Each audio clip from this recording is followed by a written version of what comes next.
Doctor BR Ambedkar ಅವರಿಗೆ ಕೋಟಿ ಕೋಟಿ ನಮನಗಳು ಸಲ್ಲಿಸುತ್ತಾ ಕರ್ನಾಟಕ ದಲಿತ ಸಂಘರ್ಷ ಸಮಿತಿ ಅಂಬೇಡ್ಕರ್ ವಾದ ಜಿಲ್ಲಾ ಸಮಿತಿ ಬೀದರ್ ಅವರ ಆಯೋಜಿಸಿರುವ ಸಂವಿಧಾನ ಸಮರ್ಪಣಾ ದಿನ ಮತ್ತು ಡಾಕ್ಟರ್ ಬಾಬಾ ಸಾಹೇಬ್ ಅಂಬೇಡ್ಕರ್ ಅವರ 67ನೇ ಮಹಾಪರಿನಿರ್ವಾಣ ಪ್ರಯುಕ್ತ ಸಂವಿಧಾನ ರಕ್ಷಣೆಗಾಗಿ ಪ್ರಜಾಪ್ರಭುತ್ವ ಉಳಿವಿಗಾಗಿ ಜಿಲ್ಲಾ ಮಟ್ಟದ ಜಾಗೃತಿ ಸಮಾವೇಶ.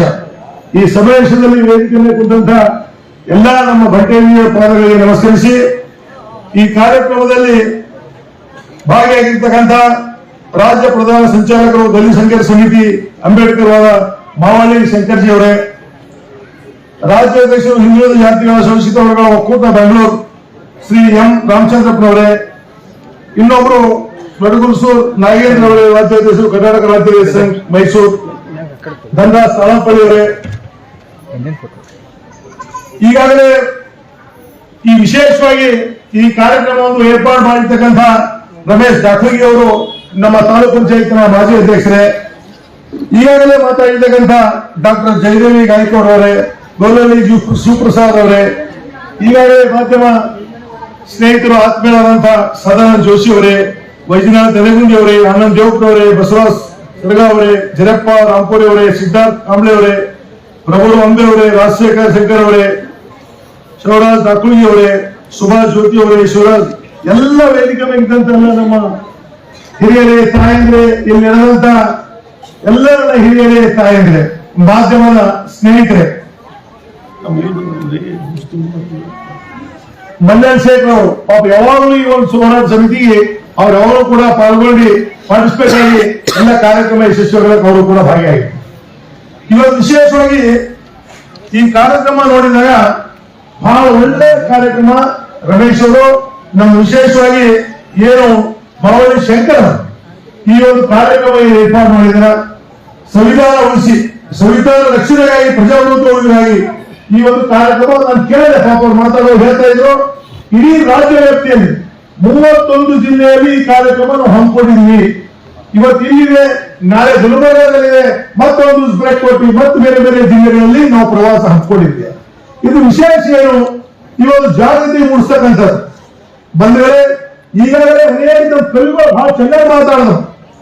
ಈ ರಾಜಕೀಯವಾಗಿ ಈ ಇರ್ತಕ್ಕಂಥ ಬೇರೆ ಬೇರೆ ಪಕ್ಷಗಳ ಬಗ್ಗೆ ನಾನು ಮಾತಾಡ್ಬೇಕಾಗಿತ್ತು ಅಂದ್ರೆ, ನಾನು ಕಾಂಗ್ರೆಸ್ ಪಕ್ಷ 2014ರಲ್ಲಿ ಚುನಾವಣೆಯಲ್ಲಿ ಹೇಳಿದ್ರು, ಇವತ್ತು ನಾವು ಪ್ರತಿ ವರ್ಷ 2 ಕೋಟಿ ನಾವು ನೌಕರಿ ಕೊಡ್ತಕ್ಕಂಥ ಕೆಲಸ ಮಾಡ್ತೇವೆ. ಯಾವುದು ಕೂಡ ಆಗಿಲ್ಲ. ಇವತ್ತು ನೈ ಚಲೇಗಿ ತಾನಾಶಾಹಿ ನೈ ಚಲೇಗಿ ಅಂತ ಆ ಹೆಣ್ಮಗಳು ನಾನು ಮೀಡಿಯಾ ಹೋಗ್ತಾ ಇಲ್ಲ, ಜೋಶಿ ಅವರು ತಾನಾಶಾಹಿ ನೈ ಚಲೇಗಿ ಅಂದ್ರೆ ತಾನಾಶಾಹಿ ಎಲ್ಲಿ ಬಂತು ಇವತ್ತು ಎಲ್ಲರೂ ಕೂಡ ನೋಡ್ಬೇಕಾಗಿದೆ. ಇವತ್ತು ಬಂದ್ರೆ ತಾವೆಲ್ಲರೂ ಕೂಡ ಮನಸ್ಸಿದೆ ಒಂದು ಸೀಟ್ ಕೊಟ್ಟು ಇವತ್ತೇನು ಟಿಕೆಟ್ ಕೊಟ್ಟು ಕಾಂಗ್ರೆಸ್ ಪಕ್ಷ ಇವತ್ತು ಅವರಿಗೆ ಹುಮ್ನಾಬಾದ್ ತಾಲೂಕ್ ಪಂಚಾಯತ್ ಅಧ್ಯಕ್ಷರಾಗಿ ಸತತವಾಗಿ 5 ವರ್ಷ ಕಾರ್ಯನಿರ್ವಹಣೆ ಮಾಡತಕ್ಕಂಥ ಕೆಲಸ ಅದು ಯಾರಾದ್ರೂ ಮಾಡಿದ್ರೆ ರಾಜಶೇಖರ್ ಪಾಟೀಲ್ ಅವರು. ಮತ್ತೊಂದು ರಿಸರ್ವೇಶನ್ ಕೊಟ್ಟೆ ಆದ್ರೆ ನಿಮ್ ಜಾತಿ ಯಾವುದು ಅಂತ ಕೇಳಿದಾರೆ ಅಂತ ಏನ್ ಹೇಳಿದ್ರಲ್ಲ, ಅದಕ್ಕೆ ನಾನು ವಿಷಯ ವ್ಯಕ್ತಪಡಿಸ್ತೀನಿ. ಯಾಕಂದ್ರೆ ಇವತ್ತಿಗೆ ನಾವೆಲ್ಲ 12ನೇ ಶತಮಾನ ಹೋಗಿ ನಾವು 21ನೇ ಶತಮಾನದ ನಾವು ಬಂದಿದ್ವಿ. ಇವತ್ತು ಆದ್ರೂ ಕೂಡ ಇವತ್ತು ಏನಿದೆ ಇದೆಲ್ಲ ಕೂಡ ಹೋಗ್ಬೇಕಾಗಿದೆ. ಯಾಕಂದ್ರೆ ಅದು ಹೋಗ್ಲಿಲ್ಲ ಅಂದ್ರೆ ಇವೆಲ್ಲ ಡಾಕ್ಟರ್ ಬಾಬಾ ಸಾಹೇಬ್ ಅಂಬೇಡ್ಕರ್ ಅವರು ಏನು ಸಂವಿಧಾನ ಬರೆದಿದ್ದಾರೆ, ಇವತ್ತು ಜೋಶಿ ಅವರು ಬಹಳ ಚೆನ್ನಾಗಿ ಹೇಳಿದ್ರು. ನಾನು ಪೇಪರ್ನಲ್ಲಿ ಕೂಡ ಬರೀತೀನಿ, ಬಹಳ ಬಹಳ ಇದರಿಂದ ಅವ್ರು ಹೇಳಿದ್ರು. ಇವತ್ತು ಬಂದಿದೆ ಇನ್ನೊಂದು ಕೆಲವು ನಮ್ಮ ಜಗದೇವಿ ಯಾರು ಹೇಳಿದ್ರು, ದೇಶದಲ್ಲಿ ಒಬ್ಬ ದಲಿತ ಪ್ರಧಾನಮಂತ್ರಿ ಆಗ್ಬೇಕು, ನಾವು ನೋಡ್ಬೇಕು ಅಂತ ನಮ್ಮೆಲ್ಲರ ಆಸೆ ಇದೆ ಅಂತ ಇವತ್ತು ನಾನು ಹೇಳಕ್ ಇಷ್ಟಪಡ್ತೀನಿ. ಮುಂದೆ ಬರ್ತಕ್ಕಂಥ ದಿನದಲ್ಲಿ ನಾವು ಆಶಾ ಭಾವನೆ ಇದ್ದೀವಿ. ಇವತ್ತೇನು ಡಾಕ್ಟರ್ ಬಾಬಾ ಸಾಹೇಬ್ ಅಂಬೇಡ್ಕರ್ ಅವರು 2ನೇ ಅವತಾರ ತೋರಿರ್ತಕ್ಕಂಥ ಡಾಕ್ಟರ್ ಮಲ್ಲಿಕಾರ್ಜುನ್ ಖರ್ಗೆ ಇವತ್ತೇನು AICC ಅಧ್ಯಕ್ಷರಾಗಿದ್ದಾರೆ ನೋಡಿ. ಇವತ್ತೊಂದು ಬೀದರ್ ಜಿಲ್ಲೆಯಲ್ಲಿ ಹುಟ್ಟಿ ಇವತ್ತೊಂದು ಹೊರವಟ್ಟಿ ಅಂತ ಗ್ರಾಮದಲ್ಲಿ ಹುಟ್ಟಿ ಇವತ್ತೊಂದು ತಾಲೂಕು ಕಾಂಗ್ರೆಸ್ ಕಮಿಟಿ ಅಧ್ಯಕ್ಷರಾಗಿ ಇವತ್ತು ರಾಜ್ಯ ಮಟ್ಟದಲ್ಲಿ ದೇಶ ಮಟ್ಟದಲ್ಲಿ ಇವತ್ತು ಆಲ್ ಇಂಡಿಯಾ ಕಾಂಗ್ರೆಸ್ ನಮ್ಮ ರಾಷ್ಟ್ರೀಯ ಕಾಂಗ್ರೆಸ್ ಪಕ್ಷದ ಅಧ್ಯಕ್ಷರಾಗಿ ಅದರ ಜೊತೆಯಲ್ಲಿ ರಾಜ್ಯಸಭಾ ವಿರೋಧ ಪಕ್ಷದ ನಮ್ಮ ನಾಯಕರಾಗಿ ಇವತ್ತು ಸೇವೆ ಮಾಡ್ತಾ ಇದ್ದಾರೆ. ಮುಂದೆ ಬರ್ತಕ್ಕಂಥ ದಿನದಲ್ಲಿ ದೇವೇಗೌಡ ಸುಮ್ಮನೆ ಹೇಳ್ತಾ ಇಲ್ಲ, ಏನು ಜಗದೇವಿ ಗಾಯಕವಾಡ್ ಹೇಳಿದ್ರು, ರಾಜಶೇಖರ್ ಪಾಟೀಲ್ ಕರಿಯೋರು ಬೇಕು ಅಭಿಮಾನಿ ಅಂತ ಹೇಳ್ತಾ ಇಲ್ಲ. ಇವತ್ತು ನಿಜವಾಗ್ಲೂ ಆಶ್ಚರ್ಯ ಹೇಳ್ತಾ ಇದ್ದೀನಿ. ಮುಂದೆ ಬರ್ತಕ್ಕಂಥ ದಿನದಲ್ಲಿ 2024ರ ಚುನಾವಣೆಯಲ್ಲಿ ದೇಶದಲ್ಲಿ ಜನ ಬದಲಾವಣೆ ಕೇಳ್ತಾ ಇದ್ದಾರೆ. ಇವತ್ತು ನಾವು ನೋಡ್ತಾ ಇದ್ವಿ, ಆ ಬದಲಾವಣೆಯಲ್ಲಿ ನಮ್ಮ ಡಾಕ್ಟರ್ ಮಲ್ಲಿಕಾರ್ಜುನ್ ಖರ್ಗೆ ಅವರು ಕೂಡ ಪ್ರಧಾನಮಂತ್ರಿ ಆದರೂ ಕೂಡ ಆಶ್ಚರ್ಯ ಪಡಬೇಕಾಗಿಲ್ಲ. ಇವತ್ತೆಲ್ಲರ ಆಸೆ ಇದೆ. ಹೇಳು ಇಲ್ಲ ಆಗಬೇಕು ಸರ್ ಒಬ್ಬ ದಲಿತ ಪ್ರಧಾನಮಂತ್ರಿ ಇಲ್ಲ ಇದೆ.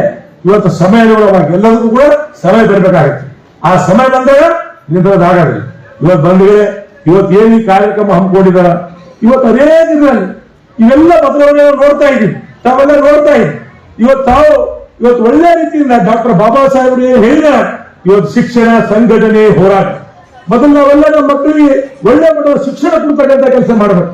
ಇವತ್ತು ನೋಡಿ ಡಾಕ್ಟರ್ ಬಾಬಾ ಸಾಹೇಬ್ ಅಂಬೇಡ್ಕರ್ ಅವರು ಅಂತ ಕಷ್ಟ ಕಾಲದಲ್ಲಿ ಕೂಡ ಹೊರ ದೇಶದಲ್ಲಿ ಹೋಗಿ ಅವ್ರ ವಿದ್ಯಾಭ್ಯಾಸ ಪಡ್ಕೊಂಡು 10 ಡಿಗ್ರಿ ಡಾಕ್ಟರೇಟ್ ಪದವಿ ಪಡ್ಕೊಂಡಂತ ಕೀರ್ತಿ ಯಾರಿಗಾದ್ರೂ ಇದೆ ಅಂತ ಡಾಕ್ಟರ್ ಬಾಬಾ ಸಾಹೇಬ್ ಅಂಬೇಡ್ಕರ್ ಅವರಿಗೆ. ಇವತ್ತು ನಾವು ಕೂಡ ಇವೆಲ್ಲ ನಿಮ್ಮ ಮಕ್ಕಳು ಏನಾಗಿದೆ, ಏನಪ್ಪ ನಮ್ಮ ಮಕ್ಕಳು ಹತ್ತಿರ ಹೋದ್ರು ಸಾಕು, ಮುಂದೆ ಎಲ್ಲೋ ಕೆಲ್ಸಕ್ಕೆ ಹೋಗ್ತಾರ, ಏನೋ ಮಾಡ್ತಾರ, ಅದೇ ಇದರಲ್ಲಿ ನಾವೆಲ್ಲ ಇದೆ. ಈಗಿನ ದಿನಗಳೆಲ್ಲ ನೋಡ್ತಾ ಇದೀವಿ. ಇವತ್ತು ಸಾಕಷ್ಟು ಜನ ಇವತ್ತು ಡಾಕ್ಟರು, ಇಂಜಿನಿಯರು, IAS, IPS, ಇವತ್ತು ತಹಶೀಲ್ದಾರು, AC ಅನೇಕ ಇದರಲ್ಲಿ ನಮ್ಮ ಜನರು ಕೂಡ ಮುಂದೆ ಹೋಗ್ತಾ ಇದ್ದಾರೆ. ಇವತ್ತು ನಿಮ್ಗೆ ಗೊತ್ತಿದೆ, ಇವತ್ತು ಏನು ಆರ್ಟಿಕಲ್ 371J ಇವತ್ತು ನಾನು ನಮ್ಮ ಮಾವಳಿ ಶಂಕರ್ ಅವರಿಗೆ ಹೇಳಕ್ ಇಚ್ಛೆ ಪಡ್ತೀನಿ. ಇವತ್ತೇನು ಖರ್ಗೆ ಅವರ ಹೋರಾಟ ಫಲದಿಂದ ಇವತ್ತೇನು ಆರ್ಟಿಕಲ್ 371J ಆಯಿತು. ಇವತ್ತು ಅದರಿಂದ ಇವತ್ತು ಸುಮಾರು 1,000 ಪ್ರತಿ ವರ್ಷ ಡಾಕ್ಟರ್ಸ್ ನಮ್ಮ ಕಲ್ಯಾಣ ಕರ್ನಾಟಕದಲ್ಲಿ ಇವತ್ತು ಡಾಕ್ಟರ್ ಆಗಿ ಬರ್ತಾ ಇದೆ. ಯಾಕೆ ಸಾಮಾನ್ಯ ಜನರಲ್ಲಿ ಹೋಗಕ್ ಸಾಧ್ಯ ಇಲ್ಲ. 50 ಲಕ್ಷ 20 ಲಕ್ಷ 30 ಲಕ್ಷ ಯಾರು ಪಾಪ ಕೊಟ್ಟು ಹೋಗಕ್ ಸಾಧ್ಯತೆ ಇದೆ. ಇವತ್ತು ಆರ್ಟಿಕಲ್ 371J ಏನಾಯ್ತು, ಇವತ್ತು ಪಾರ್ಲಿಮೆಂಟ್ನಲ್ಲಿ 2/3 ಮೆಜಾರಿಟಿ ಪಾಸ್ ಆಗಬೇಕು. ಇದೆಲ್ಲ ಹೋರಾಟ ಇವತ್ತು ಡಾಕ್ಟರ್ ಸಾವಿರಾರು ಜನ ಇವತ್ತು ಡಾಕ್ಟರ್ಸ್ ಆಗ್ತಾ ಇದ್ದಾರೆ. ಇವತ್ತ 30,000 ಇಂಜಿನಿಯರ್ಸ್ ಆಗ್ತಾ ಇದ್ದಾರೆ. ಬಂಧುಗಳೇ, ಇದಕ್ಕೆಲ್ಲ ಕಾರಣಭೂತರು ಯಾರಾದ್ರೂ ಇದ್ರೆ ಅದು ಡಾಕ್ಟರ್ ಮಲ್ಲಿಕಾರ್ಜುನ್ ಖರ್ಗೆ ಅವರು. ಇವತ್ತು ಅವೆಲ್ಲ ನೋಡಿ ಇವತ್ತು ನಾನು ನಿಮ್ಗೆ ಯಾಕೆ ಹೇಳಕ್ ಇಚ್ಛೆ ಪಡ್ತೀನಿ ಅಂದ್ರೆ ಅನೇಕ ಸವಲತ್ತುಗಳು ಇವತ್ತು ಸರ್ಕಾರ ವತಿಯಿಂದ ಸಿಗ್ತಾ ಇದೆ. ಇವತ್ತು ತಾವೆಲ್ಲರೂ ಸೇರಿ ಇವತ್ತು ಆ ಮಕ್ಕಳಿಗೆ ಗುಣಮಟ್ಟದ ಶಿಕ್ಷಣ ಕೊಡಿ, ಅವ್ರಿಗೆ ಉದ್ಧಾರ ಆಗ್ತಕ್ಕಂಥ ಕೆಲಸ ಮಾಡಿ. ಯಾಕಂದ್ರೆ ಎಷ್ಟೇ ಸಂಪಾದನೆ ಗಳಿಸ್ಬೋದು, ಸಂಪಾದನೆ ಗಳಿದ್ರು ಕೂಡ ಸಮಯಗೊಳವಾಗಿ ಸಂಪಾದನೆ ಹೋಗ್ಕೊಂಡು ಬರ್ತವೆ. ಆದ್ರೆ ಅವ್ರಲ್ಲಿ ಇರ್ತಕ್ಕಂಥ ವಿದ್ಯೆ ಏನಿದೆಯಲ್ಲ, ಆ ವಿದ್ಯೆ ಅವನ ಹತ್ರ ಇತ್ತು ಅಂದ್ರೆ ಅದು ಯಾರು ಕೂಡ ಕಸ್ಕೊಳ್ಳಕ್ ಸಾಧ್ಯ ಇಲ್ಲ. ಇವತ್ತು ಇದ್ಕೊಂಡಿದ್ದಾವು. ಯಾಕಂದ್ರೆ ಇವತ್ತು ಬಾಬಾ ಸಾಹೇಬ್ ಅಂಬೇಡ್ಕರ್ ಅವ್ರು ನೋಡಿ ಎಂತೆಂತ ಕಷ್ಟದ ಸಮಯ. ಇವತ್ತು ಅವ್ರು ಸಂವಿಧಾನ ಯಾವ ರೀತಿ ನಿರ್ಮಾಣ ಮಾಡಿದಾರ ಅದೇ ಸಂವಿಧಾನದಲ್ಲಿ ನನಗೆ ಹಿಡ್ಕೊಂಡು ಪ್ರಧಾನಮಂತ್ರಿ ಹಿಡ್ಕೊಂಡು ಅವರೆಲ್ಲರೂ ಕೂಡ ಸಂವಿಧಾನ ಅಡಿಯಲ್ಲೇ ನಾವು ನಡಿಬೇಕಾಗ್ತದೆ. ಇವತ್ತು ಬಹಳ ಸುಂದರವಾದಂತಹ ಸಂವಿಧಾನ. ಇವತ್ತು ನಮ್ಮ ಜೋಶಿ ಅವರು ಹೇಳಿದ್ರು, ಇವತ್ತು ಏನು ಇಡೀ ವಿಶ್ವದಲ್ಲೇ ಯಾವುದಾದ್ರು ಸಂವಿಧಾನ ಇದೆ ಅಂದ್ರೆ ಅದು ನಮ್ಮ ದೇಶದ ಸಂವಿಧಾನ ಬಹಳ ಉಚ್ಚ ಮಟ್ಟದಲ್ಲಿ ನಮ್ಮ ಸಂವಿಧಾನ ಇದೆ ಅಂತ. ಇವತ್ತು ಬಂದಿದೆ. ಇವತ್ತು ರಮೇಶ್ ಜಾರಕಿಹೊಳಿ ಅವರು ಇರ್ಬೋದು. ಇವತ್ತು ಪಾಪ ನಮ್ಮ ವಿಶೇಷವಾಗಿ ಮಾವಳಿ ಶಂಕರ್ ಇವತ್ತು ಇಡೀ ರಾಜ್ಯ ವ್ಯಾಪ್ತಿಯಲ್ಲಿ ಹೋರಾಟ ಮಾಡ್ತಾ ಇದ್ದಾರೆ. ಈ ಕಾರ್ಯಕ್ರಮ ಬಹಳ ಯಶಸ್ವಿಯಾಗಿ ಆಗಲಿ. ಯಾಕಂದ್ರೆ ರಾಜ್ಯ ಮಟ್ಟದಲ್ಲಿ ಯಾರಾದ್ರೂ ಸಂಘಟನೆ ಮಾಡಿದ್ರು. ಇವತ್ತು ಅವೆಲ್ಲವೂ ಕೂಡ ನಾನು ನೋಡೋಣ ನೀರು ನೋಡೋಣ ಅಂತ ಆಗಲ್ಲ.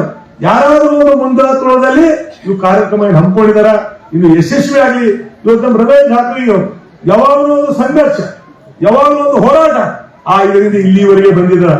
ಇವತ್ತು ನಮ್ಮ ಜೋಶಿ ಅವರು ಹೇಳ್ತಾ ಇದ್ರು, ಮತ್ತ ಒಂದ್ ಕಡೆ ಮಗನಿಗೆ ಹೇಳ್ತಾರೆ ಪಟ್ಟಾಭಿಷೇಕ ಮಾಡಬೇಕು ಅಂತ, ಕಡೆ ಮಗನಿಗೆ ಮುಂದ್ ಮಾತ್ರ ರಮೇಶಿಗೆ ಹೇಳ್ತಾರೆ ಇನ್ನೂ ನೀವು ಮುಂದೆ ಕೈಗಿಟ್ಟು ಬರ ಅಂದ್ರೆ ಹ್ಯಾಂಗ ಪುನಃ ಇಲ್ಲ ಏನ್ರಿ ಜಗದೇವರು ಅವ್ರ ಮಗನಿಗೆ ನೋಡಿ ಸರ್ ಅವ್ರ ಮಗ ಅಂತ ಪರಿಚಯ ಮಾಡಿದ್ರು. ನೀವು ಮುಂದೆ ಅವ್ರಿಗೆ ಉತ್ತರಾಧಿಕಾರಿ ಮಾಡಲಿ ಅಂತ ಹೇಳಿದ್ರು. ಮತ್ ಮುಂದೆ ರಮೇಶ್ ಹೇಳ್ತಾರೆ, ರಮೇಶ್ ಈಗ ಬಿಡ್ಬೇಡ ಮುಂದೆ ನೋಡೋ ಕೈ ಅಂತ. ನಮ್ಮ ಪತ್ರಕರ್ತರು ಹ್ಯಾಂಗ್ ಗೊತ್ತಾಗಿಲ್ಲ ಜೋಶಿ ಅವರು. ಅದ್ರ ಕಡೆಯಿಂದ ಏನೇ ಇರಲಿ ಈ ಕಾರ್ಯಕ್ರಮ ಬಹಳ ಯಶಸ್ವಿ. ಇವತ್ತು ತಾವೆಲ್ಲ ಬಂದಿದ್ರು. ಇವತ್ತು ಅನೇಕ ಜನ ಅವ್ರು ಬೆಂಗಳೂರಿನಿಂದ ಬಂದಿದ್ದಾರೆ. ಅವರೆಲ್ಲ ಮಾತಾಡ್ತಕ್ಕಂಥವ್ರು. ಇವತ್ತು ಏನಿದೆ ಬುದ್ಧ, ಬಸವ, ಅಂಬೇಡ್ಕರ್ ಇವತ್ತು ಅವ್ರು ಕೊಟ್ಟಂತ ಸಂದೇಶಗಳು ಏನಿದೆ ನಮ್ಮ ಜೀವನದಲ್ಲಿ ಏನಾದ್ರೂ ಕೂಡ ಅಳವಡಿಸ್ಕೊಂಡ್ರೆ ಮಾತ್ರ ನಾವೆಲ್ಲ ಈ ಕಾರ್ಯಕ್ರಮದಲ್ಲಿ ಭಾಗಿಯಾಗಿ ಒಂದು ಒಳ್ಳೇದಾಗ್ತದ ಅಂತ ನಾನು ಅನಿಸಿದೆ. ಯಾಕಂದ್ರೆ ನಾನು ಬರ್ತೀನಿ, ನೀವು ಬರ್ತೀವಿ, ಎಲ್ಲರೂ ಬರ್ತೀವಿ. ನಿನ್ನೆ ಬಸವ ಕಲ್ಯಾಣದಲ್ಲಿ ಕೂಡ ನಾನು ಹೋಗಿದೆ. ಇವತ್ತೇನು ಕುರಾನ್ ಪ್ರವಚನ ಅಲ್ಲಿ ಕಾರ್ಯಕ್ರಮದಲ್ಲಿ ಕೂಡ ಭಾಗಿಯಾಗಿದೆ. ಆ ಅನುಭವಗಳು ಸುಮಾರು 1,000 ಜನ ಸೇರಿದ್ರು. ನಾನು ಅಲ್ಲಿ ಕೂಡ ಅದೇ ವಿನಂತಿ ಮಾಡಿದೆ.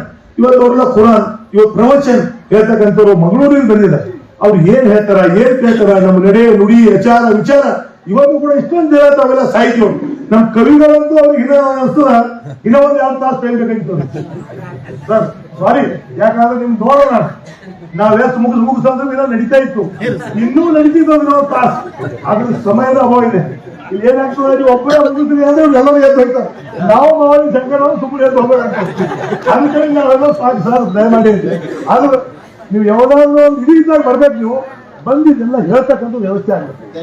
ಈಗ ನಾನೇನಾದ್ರೂ ಬೇರೆ ಬೇರೆ ಪಕ್ಷದ ಬಗ್ಗೆ ಮಾತಾಡಕ್ ಹೋದ ಅಂದ್ರೆ ಏನಪ್ಪ ರಾಜಶೇಖರ್ ಪಾಂಡೆ ಕಾಂಗ್ರೆಸ್ ಪಕ್ಷದವ್ರು ಇದಾರ, ಭಾರತೀಯ ಜನತಾ ಪಕ್ಷದ ಬಗ್ಗೆ ಮಾತಾಡ್ತಾರೆ. ಇವತ್ತು ನೋಡಿ ಮೊನ್ನೆ ನಡೀತಕ್ಕಂಥ ಘಟನೆ ಏನಿದೆ, ನಾವು ವಿಷಾದ ವ್ಯಕ್ತಪಡಿಸ್ತೀವಿ. ಅಂತ ಘಟನೆ ಆಗಬಾರ್ದು, ಅದು ಘಟನೆ ಆಗಿದೆ. ಘಟನೆ ಆಗಿದ್ಮೇಲೆ ಅವ್ರು ಏನ್ ಹೇಳ್ತಾರ ತಾವು ಕೇಳಿರ್ಬೇಕಲ್ಲ. ಯಾಕಂದ್ರೆ ನಾನು ಹೇಳೋದು ಪ್ರತಿ ಸಲ ಒಳ್ಳೇದು ಅನ್ಸೋದಿಲ್ಲ, ತಾವು ಏನ್ ಹೇಳಿದಾರ ಅದಕ್ಕ ನಿರುದ್ಯೋಗಿ ಸಮಸ್ಯೆ ಕಾರಣ. ಬಂಧುಗಳೇ, ತಾವೆಲ್ಲರೂ ಕೂಡ ಜಾಗೃತ ಆಗ್ರಿ, ಮಕ್ಕಳಿಗೆ ಗುಣಮಟ್ಟದ ಶಿಕ್ಷಣ ಕೊಡಿ, ಮಕ್ಕಳಿಗೆ ಪ್ರತಿಭಾವಂತ ಮಾಡ್ರಿ, ಅವ್ರ ಭವಿಷ್ಯ ನಿರ್ಮಾಣ ಮಾಡ್ರಿ. ದುಡ್ಡು ಗಳಿಸ್ತಕ್ಕಂಥ ದುಡ್ಡು ಸಮಯ ಬಂದಾಗ ಬರ್ತದ, ದುಡ್ಡು ಹೋಗ್ತದ. ಅದಕ್ಕೆ ದಯಮಾಡಿ ಇವತ್ತು ಮಾವಳಿ ಶಂಕರ್ ಅವರಿರ್ಲಿ, ಇವತ್ತು ನಮ್ಮ ರಮೇಶ್ ಜಾರಕಿಹೊಳಿ ಅವರಿರ್ಲಿ, ಇವತ್ತೆಲ್ಲ ಸಂಘಟನೆಗಳು ರಮೇಶ್ ಜಾರಕಿಹೊಳಿ ಅವ್ರ ಜೊತೆಲಿ ಸಾಕಷ್ಟು ಜನ ಇದ್ದಾರೆ ಪಾಪ. ಅವರೆಲ್ಲ ಯುವ ಸ್ನೇಹಿತರು ಒಂದು ತಂಡ ಕಟ್ಕೊಂಡು ಇವತ್ತೇನು ಕಾರ್ಯ, ಈ ಕಾರ್ಯ ಯಶಸ್ವಿಯಾಗಿ ತಾವು ಮಾಡಿದ್ರಿ. ಮುಂದೂ ಕೂಡ ಇಂಥ ಕಾರ್ಯಕ್ರಮಗಳು ತಾವು ಮಾಡಿ ಕಾರ್ಯಗಳು ಯಶಸ್ವಿ ಆಗಲಿ ಅಂತ ನನ್ನನ್ನು ಕೂಡ ಕರೆದಿ. ಯಾಕಂದ್ರೆ ನಾನು ನಿನ್ನೆ ಬೆಂಗಳೂರಿಗೆ ಹೋಗ್ಬೇಕಾಗಿತ್ತು. ನಾನು ಸುಮಾರು 25ರಿಂದ 26 ದಿವಸ ಆಯ್ತು ನಾನು ಇಲ್ಲೇ ಬೀದರು ಮತ್ತು ತೆಲಂಗಾಣದಲ್ಲಿ ಚುನಾವಣೆ ಇತ್ತು. ನಾನು ತೆಲಂಗಾಣಕ್ಕೆ ಹೋಗಿದ್ದೆ. ನೆಲಗುಂಡದಲ್ಲಿ ನನಗೆ ಹಾಕಿದ್ರು AICC ಅಬ್ಜರ್ವರ್ ಅಂತ. ನಾನು ಅಲ್ಲಿ ಹೋಗಿದ್ದೆ, ಅಲ್ಲಿ ಮುಗಿಸ್ಕೊಂಡು ನಾನು ಬೀದರ್ ಹುಮ್ನಾಬಾದಲ್ಲಿ ನಾನಿದ್ದೆ. ನಾನು ನಿನ್ನೆ ಹೋಗ್ಬೇಕು ಅಂತ ವಿಮಾನದ ಟಿಕೆಟ್ ಕೂಡ ಆಗಿತ್ತು.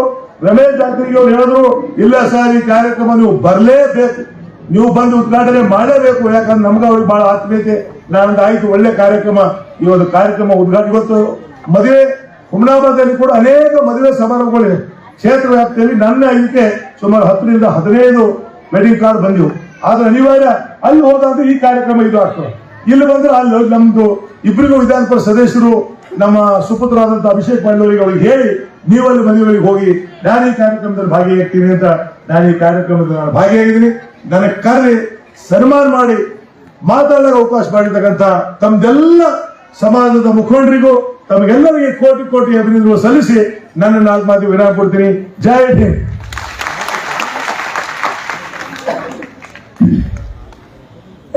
ಒಬ್ಬರಿಗೆ ಹಸಿವೆ ಆದ